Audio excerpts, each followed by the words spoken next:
Well, to speak more about this, I'm joined in the studio by the Vice President of Iraq, Tariq al Hashemi. Welcome, Vice President. Thank you very much, Steve. And nice to see you again. You're most welcome. Now, the Iraqi government accuse you of running the death squads against Shia pilgrims, officials and securities.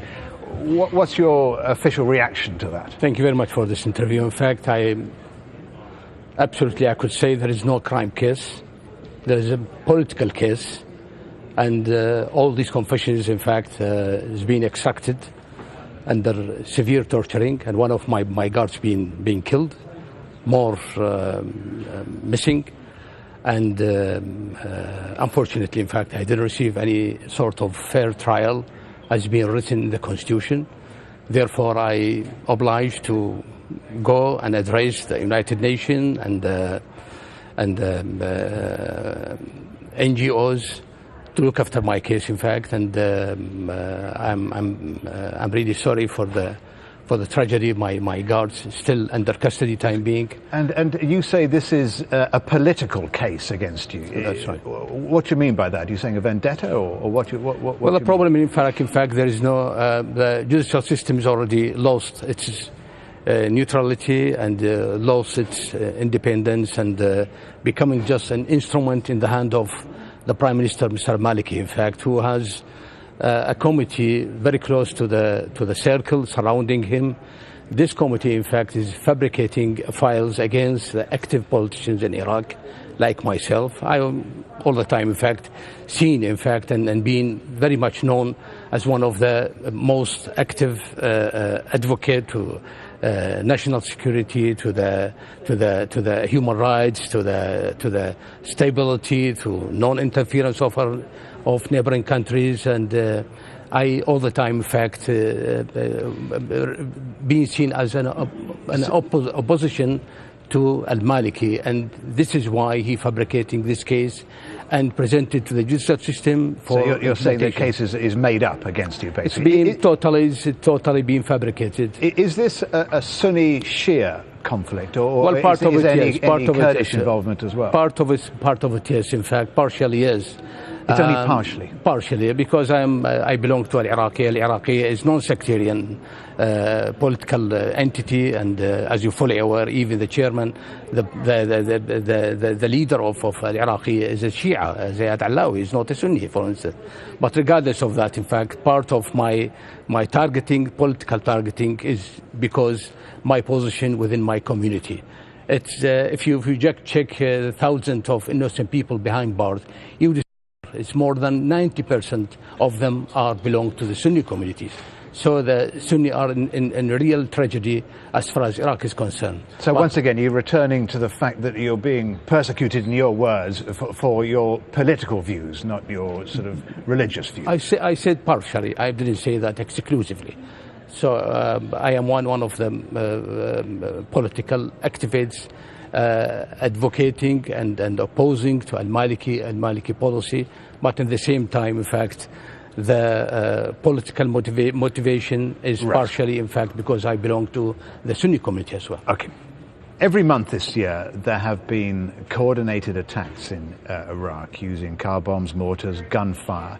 Do you think it's linked to this political crisis? You'd call it a political crisis between Iraq, Shiite, Sunni, and Kurdish. Whether we like it or not, in fact, that the ongoing violence is just a reflection of a fragile political situation of Iraq. In fact, there is no doubt. In fact, why the political should it reflect differences. A fragile political situation? Well, there is no stability, in fact. So now, if the politicians are not thinking in one line, they don't have a unified vision, in fact, to run the country. In fact, this means we are leaving loopholes in our political system to terrorists, in fact, to penetrate and to target the innocent people, in fact. Do you say there are terrorists behind the attacks? Was well, I don't have the clue. The only one who could tell what's going on is the Prime Minister, who is monopolizing the management of the security file. He is not allowing any party, any politicians, any political entities to participate in this file. He is alone. Who should have, in fact, the explanation of these ongoing attacks. But being the chief in command, he should be in a position to protect all the people, all the innocent people. He is not. This is a continuous failure of his administration. Okay. And time comes for the parliament, in fact, to interrogate him and to question him about this tragedy that the innocent people paying the cost because of his failure. I want to widen this to the region, because you can't have a discussion about any one country on its own in this region. You have to think about the region. Regional powers play a major part in the crisis. And I'm talking about the implications for the Syrian conflict. And why is there so much support for President Assad? Well, support from whom? From Iraq, you mean? Yeah.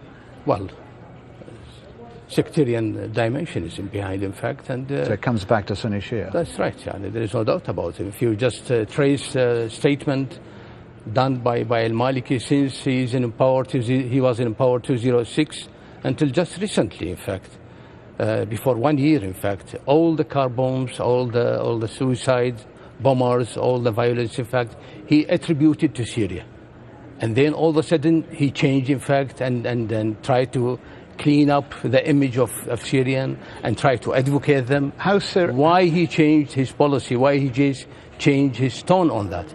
There must be some sort of reason. Very briefly, how is Syria going to end? Well, by using the international community, to get the international community more engaged, and using power to protect the innocent people from this ongoing tragedy of Bashar al-Assad. And we've been reporting on Al Jazeera the last few days about the numbers of refugees coming from Syria into Lebanon. What kind of impact are they going to have in the country?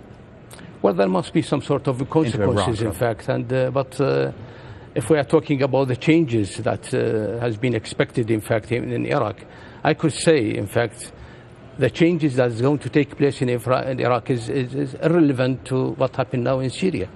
The second phase of the Arab Spring is still waiting since the 9th of April 2003. What happened in 2003, that we fulfill the first phase, toppling down Saddam Hussein regime, but we failed, in fact, to replace the substituted regime, which we are dreaming for. Since that time, since 2003, we are still dreaming, and the mission is not being fulfilled. So irrelevant to what's going to happen in Syria, and whatever the consequences might be, and there will be consequences, might be to speed up, to conclude the second phase of the changes. That we are expecting. All right. Tariq al Hashemi, very quickly, do you ever suspect you will never go back to Iraq? No, I am ready, in fact, and I am just waiting my friends, in fact, to tell me when, but I am ready anytime to come back. Anytime. Tariq al Hashemi, many thanks for joining us. Thank you very much.